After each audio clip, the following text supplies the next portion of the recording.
Good evening, everybody. Hello. It's been a while since we've done one of these. It's Yeah, like 6 months. Yeah, I blame you. I'm in college, I can't help it. I blame you as well.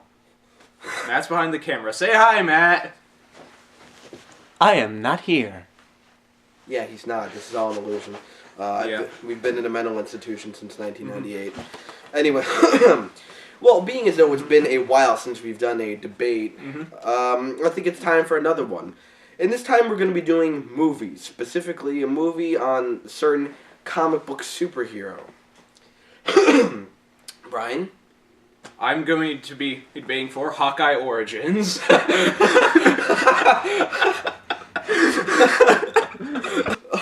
Alright. Anyway, we're going to be debating on a certain Marvel superhero. My personal favorite. I did say Hawkeye. My personal favorite, to be honest. Today we're going to be... Look, I'm just throwing out a fun fact. Fuck you. Anyway, let's get this underway. Today we're going to be debating on which is the superior Spider-Man film. Spider-Man? Or The Amazing Spider-Man. Ooh. Alright, now before we continue, I must get something out of the way. Under normal circumstances, I would say this movie is better because it has Emma Stone, and God knows everything she touches is beauty. Just like her. But if I must be scientific here, like the scientist I am, I will have to say that this is the superior film. Now, He proved it through science. Yeah, I'm a fucking scientist, man. Now, since this is the older film, or, well, basically since it came first, I will go first on this one. Alright, now the reason that why Spider-Man... Wait, actually, I'm sorry to cut you off, but I just noticed something. Have you ever noticed that usually when it's you and me debating something, it's usually you likes the older one? We'll think about this later. Alright, but continue. Okay, so the reason why I think not only this is a great movie, but one of the best Marvel movies, if not maybe the best, is it's got great casting, a great story, a great hero, and it portrays the hero and the villain of the movie absolutely, great. Tobey Maguire, I think, does a great job as Peter Parker. Yeah, he's not tough, but to an extent, Peter Parker isn't quite supposed to be, especially in his early years of being the hero. Then there's Willem Dafoe as the Green Goblin. I fucking love him as the Green Goblin. Him as Norman Osborn, he nails it. He can be... You can look at him either... I'm sorry, I could not resist. Continue. You can look at him as either silly, menacing, whatever. He pulls it off. He pulls off one of the most... Not only one of the most iconic Spider-Man villains, but one of the most iconic comic book villains. Kirsten Dunst does well as Mary Jane. All around the cast is just right. The effects, sure, maybe could have been a little better, but they're really not that bad. And the story is very good. It sets up Spider-Man's origins, and it follows a good 3-act structure to, him becoming Spider-Man, to, Uncle Ben's death. Spoilers! Alright, now that this is my break of insanity. What is it? To him, encountering the villain for the first time and to the eventual climax. All around, it's a one hell of a good movie, and I am happy with it. Sure, it can be kind of campy at times, but you know what? Not every superhero is meant to be extremely fucking dark. Okay? So, the movie nails being serious and having fun at times. All around, great movie. In my opinion, the superior film, minus Emma Stone. Before I say anything else, I'm just going to say I'm not a big comic book reader. I've only read, maybe 2 comics of Spider-Man, I think. One, I forget what they are, but anyway. I think that they're both very good movies, but I like this one more. I think this movie has very good casting. I loved Andrew Garfield as Spider-Man. I love Emma Stone as Gwen Stacy. I really like Dennis Leary and Martin Sheen and pretty much everybody in it, with maybe a few exceptions, but overall it's pretty good cast and acting-wise.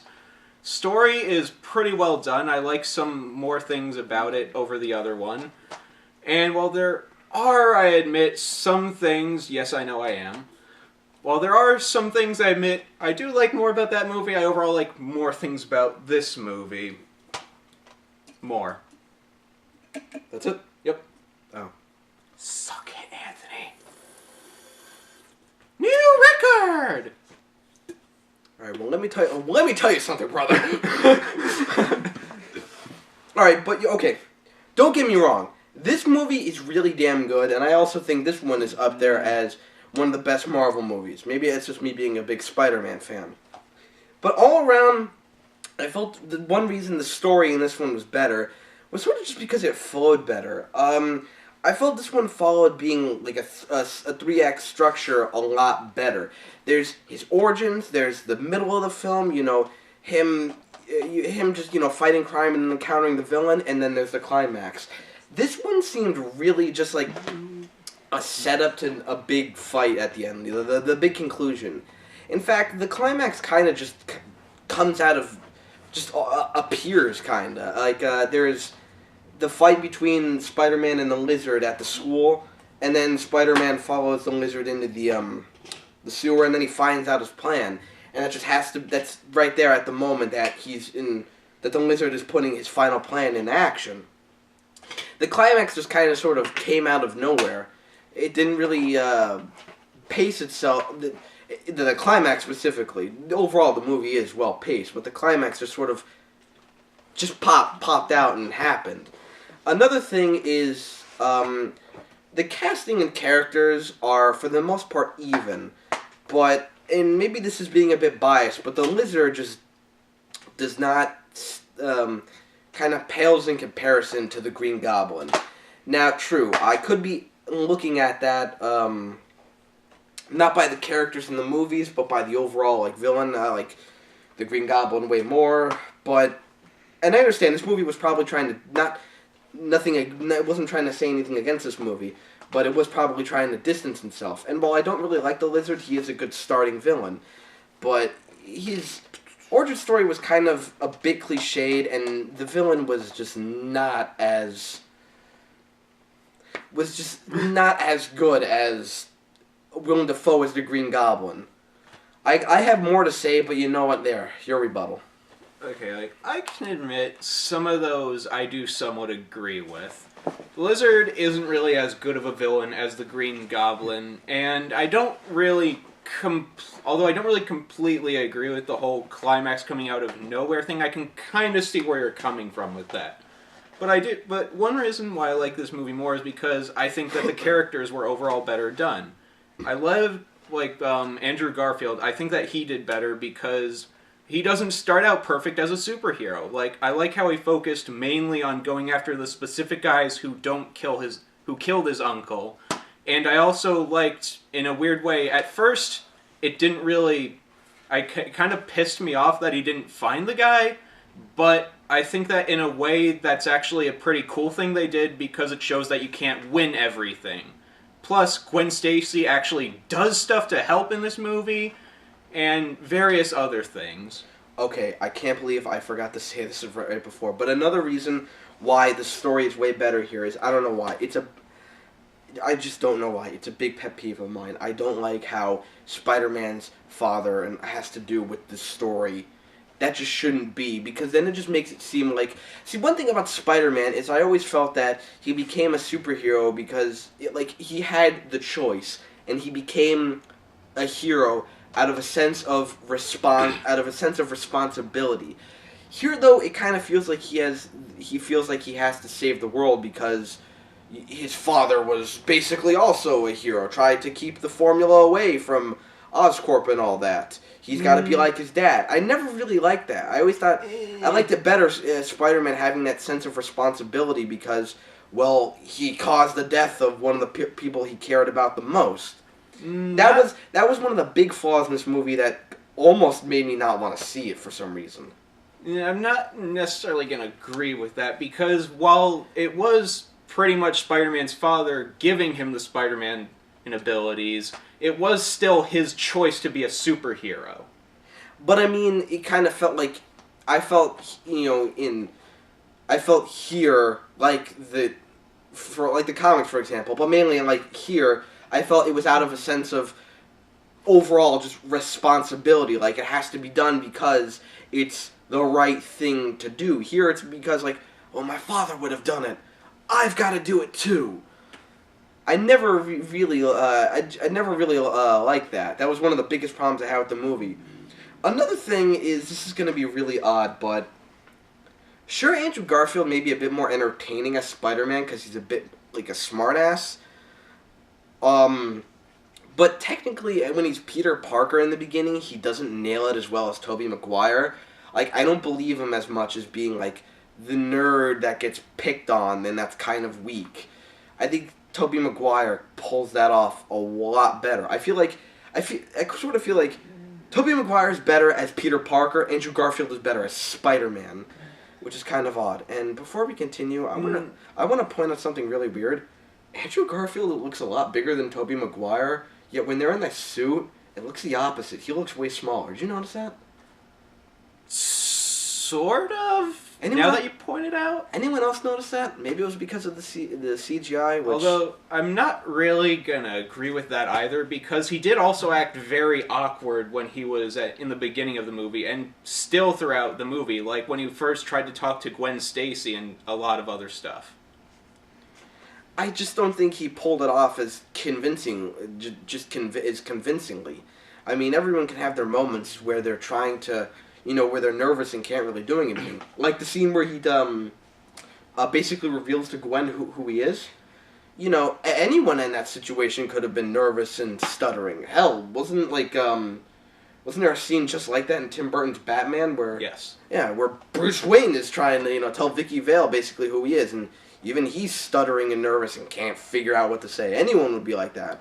Overall, I just felt like Tobey Maguire nailed being the nerd, the kind of weak, timid nerd much better. And overall, again, maybe Andrew Garfield was a bit more entertaining, and I guess that matters. But for the first chapter in the saga, I feel like it's more important for him to be more of the nervous nerd, not so sure of himself. As time goes on, he could be, the smart ass and be a lot more confident. But in the beginning, I feel like he should be a bit more nervous and timid. Well, that's one thing that I do have a problem with the first movie of. I felt like at times they wanted to make him seem like a smartass, but they couldn't pull it off exactly. They seemed like they tried to, but it just didn't work. And also, another thing, I know that even though I've only read a couple of the comics, one thing that I did get from it is that Peter Parker is supposed to be very smart with science, which is one thing that they pulled off very well in this movie. This movie, maybe one time he does stuff, I don't know. Okay, I count that as a very minor detail, though. That's why it didn't really bother me that much. And I gotta point out one more thing in this movie. I mean, I know it was in this movie too, but did we really need the scene? They basically recreated the scene where people help Spider-Man. Was that really necessary to recreate, the scene with the guys in the construction crane? Was that fucking necessary? Really? I'm gonna disagree with that. Well, not maybe necessary, I think it does help, because it shows that everybody's just against Spider-Man. The press, the police, everybody. But it shows that these people aren't going to buy that bullshit. They know he's a superhero, and he's trying to help. But again, this sort of goes what I was talking about with Spider-Man's personality. It's the first chapter, basically, in the saga, and I think that's doing that too early. If you will, say they made a third movie, by the time you get to that, to have people really rally behind Spider-Man, I think would make more sense. But doing it that early, I thought was ridiculous. Now, if you had just the guy whose son is saved, if you just had him help Spider-Man, that would have made sense. But instead, you had all those other people help him, and it was ridiculous. Technically, it was just him. He got those people who's like, hey, he needs help, let's go help him. It was just those people. Whereas in the first one, it was a ton of people. But even then, I thought that made more sense. I mean, they could literally see, the people on the bridge could literally see crap happening right in front of them and thought, let's throw crap at the Green Goblin. Who cares if we pollute the river? It's the East River. It's already dirty. So you could already disintegrate your skin in that river. Or those people who keep hitting that one plane where the guy tries to land in the Hudson River and he crashes into the Statue of Liberty or something. You'd be a terrible crew member, dude. I'm sorry, but you would. Let's continue. Anyway, no, that's another thing. I also felt the climax was a lot better. The way it was wrapped up, the way the Green Goblin was defeated. All around, I just kind of I'm trying to think. Is there anything else? Because okay, back to the people helping Spider-Man. It's a bit more excusable because we were still a little on that America rolls high after 9/11. Again, I really didn't think there was any point to recreate that in this movie. That's really all it comes down to. Why I think this is the superior movie. Number one, the story I felt is a lot better. It structures a lot better. It's not just leading up to one big fight at the end. It properly tells his origin, and it leads to him fighting one of the supervillains at the end. Number two, some of the characters were better, but the main one being the villain.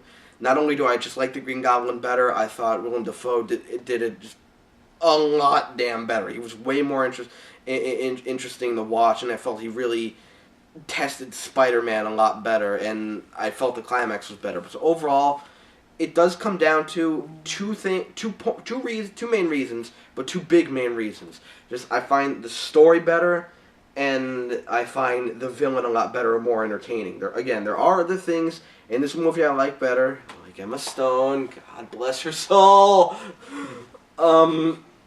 But overall, I just have to say this is the superior film, and this is the superior film for the all-around superior Marvel hero. Although you're still also forgetting that Gwen Stacy actually does stuff in this movie. Kirsten Dunst as Mary Jane, all she does is get captured. In this movie, she actually makes an antidote that helps save everybody. That's a big thing for me. I loved how they did that. Yeah, she just randomly gets the antidote ready. It's better than getting captured all the time, instead of actually doing something. Look, so many goddamn superheroes do that. That's become such a minor detail. But we're comparing these two movies.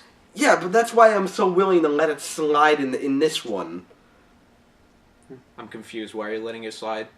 Because it's such a not cliche, but something that just happens in superhero movies. But it's an annoying cliche. It happens all the time. Why can't they just do it so that the girl does stuff? Yeah, or at least doesn't get captured all the time. Yeah, but remember, better villain and better setup to the climax and story. I'm gonna take the movie that tells the story a lot better. Again, this one just seemed like was setting up to the fight.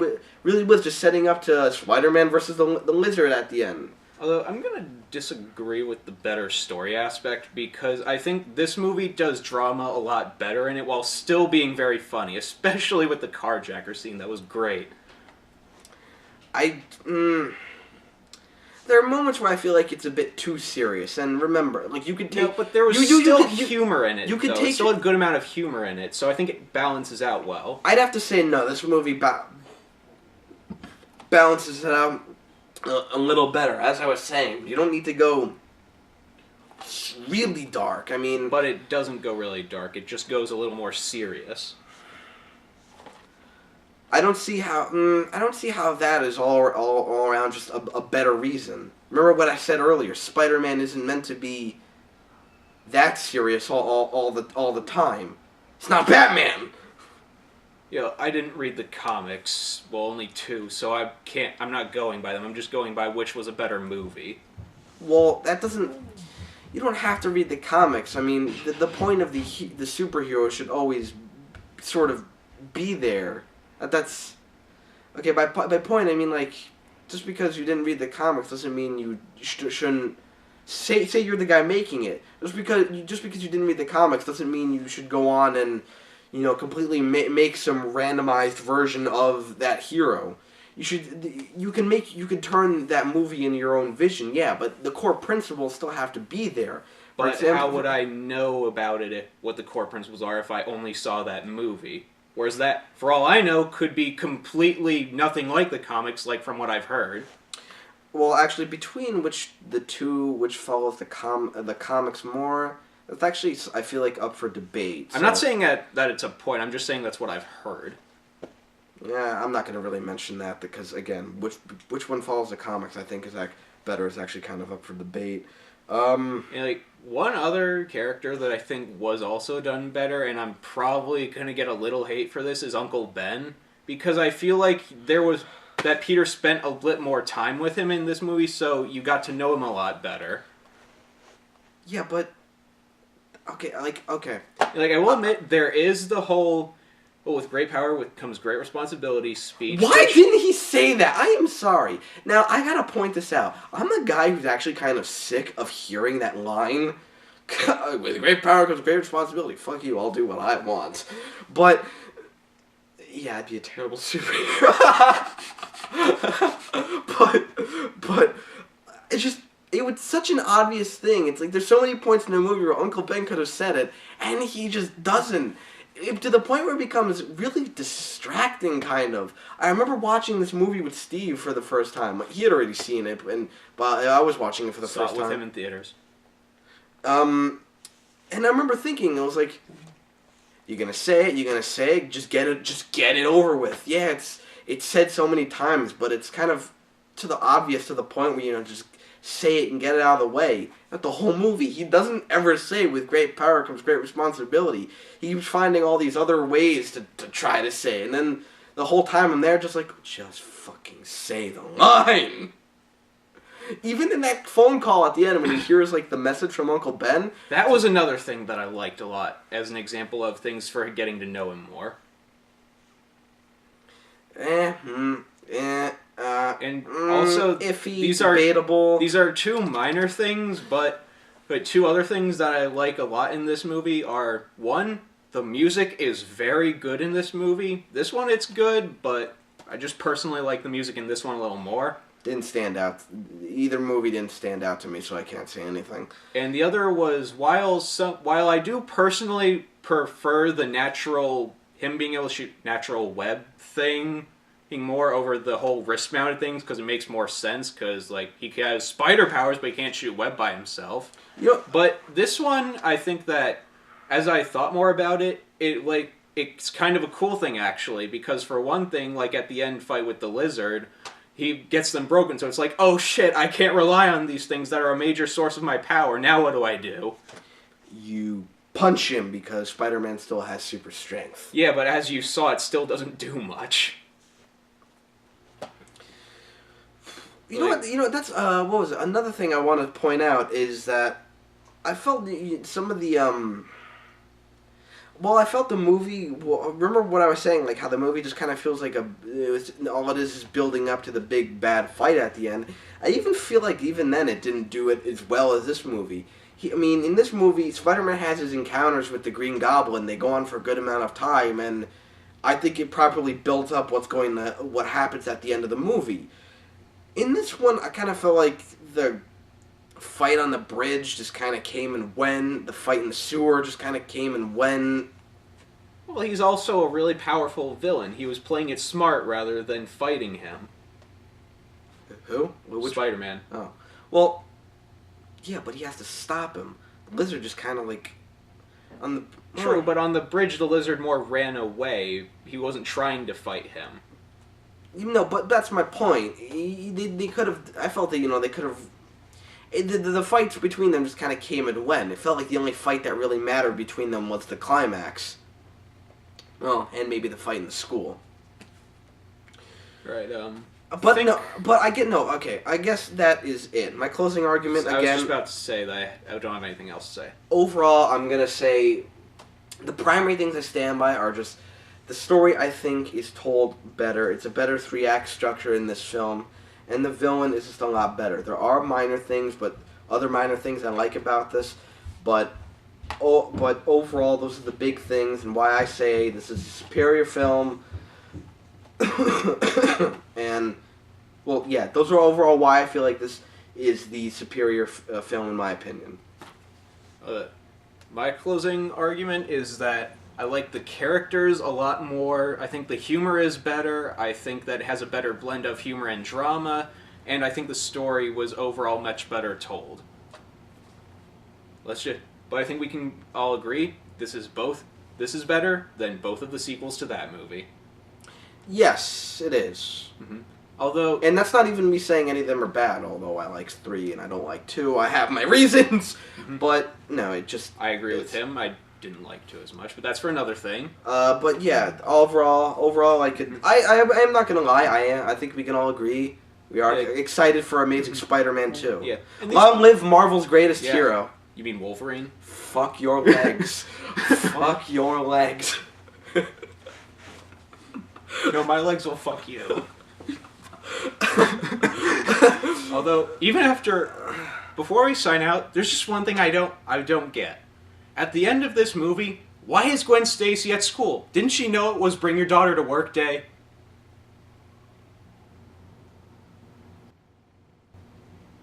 I don't know. Her dad's dead. Oh.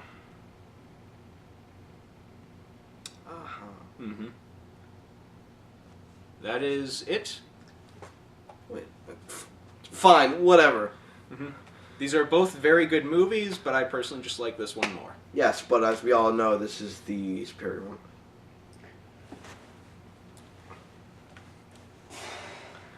Join us next time when we debate on... I don't fucking know. When we debate on who would win in a fight, Mecha Helen Keller or Godzilla. If the referee was Hulk Hogan on triple the roids. And I'm still waiting for Robot Hitler versus Anne Frank as Captain America. Alright, this has gone on long enough. Thank you for joining us. This has been Spider-Man vs. Amazing Spider-Man. Join us again next time. Please check out the rest of the Iron Gear Studios account, and feel free to rate and subscribe, all that good shit.